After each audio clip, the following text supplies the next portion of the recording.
Now, you know you have a powerful brand when people recognise your logo in an instance and know exactly what your company does. But behind the flashy logo with a cutting-edge design is a core truth. Brands are most damaged or best boosted by customers' trust and loyalty. Well, Interbrand has released the ultimate chart of brand fortunes for the year. So here are the world's most famous and influential brands. COCA-COLA tops the chart. The company has adapted quickly to social media with 11 million fans on Facebook and almost 100,000 followers on Twitter. At number 2, it's IBM. The company has shifted its focus to the emerging markets, and that strategy has paid off. Number 3, it's another tech giant, Microsoft. And this is an example of a business that's quick to follow the money. It had no hesitation in ditching its Windows Phone when it was clear it was losing the battle against the iPhone. But it did step up pressure on Sony and Google with its Xbox and Bing. Google jumps to number 4. In terms of image, the arm wrestle with China has paid off. The company is considering a paradigm of innovation. And finally, at number 5, General Electric. The company continues its 2-year decline in brand value. This time, GE suffers from a lack of focus as it moves from an initiative known as eco-magnation into the more muted, healthy magnation. OK, well, other companies that make it into the top 10 are 6 McDonald's, 7 Intel, 8 Nokia, 9 Disney, 10 is HP. OK, well, let's find out now how a brand becomes one of the most famous and influential in the world and how you can judge the strength of that brand. Joining me now is the Chief Executive of Interbrand, Graham Hales. Graham, thanks very much for joining us this morning. First of all, let's just talk a little bit about COCA-COLA. Sure. Because it does seem to be able to keep going there, keep going at the top and reinvent itself. It's not just trading on, you know, on the old image. I'm amazed, 11 million people on Facebook. Sure. I mean, COCA-COLA reinvents itself at the times. You say it's a huge organisation. It's omnipresent in all markets around the world. Whilst its rate of growth is slower this year than it has been in some other years, and people are beginning to catch it up, it is still the dominant global brand.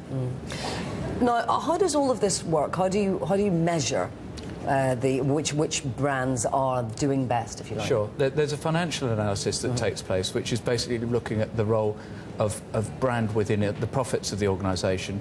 There's a role of brand analysis that looks at what role the brand has in driving demand, and then a brand strength score, which looks at 10 facets that build strong brands, and it's bringing these 3 pieces of analysis together. Right. And on that basis, IBM, a company that perhaps I wouldn't have thought of as the second most well-known brand in the world, obviously is. Sure. Yeah, I mean, they've gone through a tremendous change over the last number of years where, you know, we used to think of them as just being a hardware manufacturer. They've now become a service industry. They've taken on great pieces of work around Planet IBM and the sort of environmental things that they've been doing. They're understanding the brand works inside the business to let the brand permeate outside the business. Right. Now, what about the winners and losers, if you like? Sure. Who's doing best? Google's at number 4. Is it climbing? Yeah, Google's climbed very significantly this year. Apple's the fastest grower. Right. BlackBerry also, so there's good technology brands coming through. Interestingly, also, we're seeing JPMorgan come through and Allianz as well, so we're seeing some of the financial services bounce back. Right. Did they take a hit after 2000? They took a hit last year, but they're clearly the cleaner of the financial services brand, and Allianz being in insurance, again, makes it a cleaner area of financial services. On the downside, we're seeing Harley-Davidson once more suffer. Last year it had significant losses, and this year that continues. Really, as the brand sort of loses relevance, potentially. Also sort of seeing further losses for Citibank.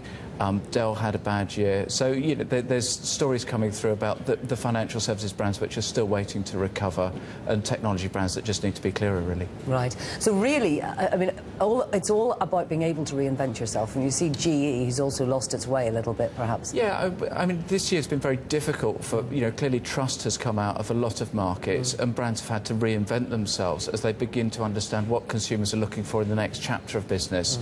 And we're really seeing some brands get it together faster, as some markets that have been more tarnished and have found it more difficult than others.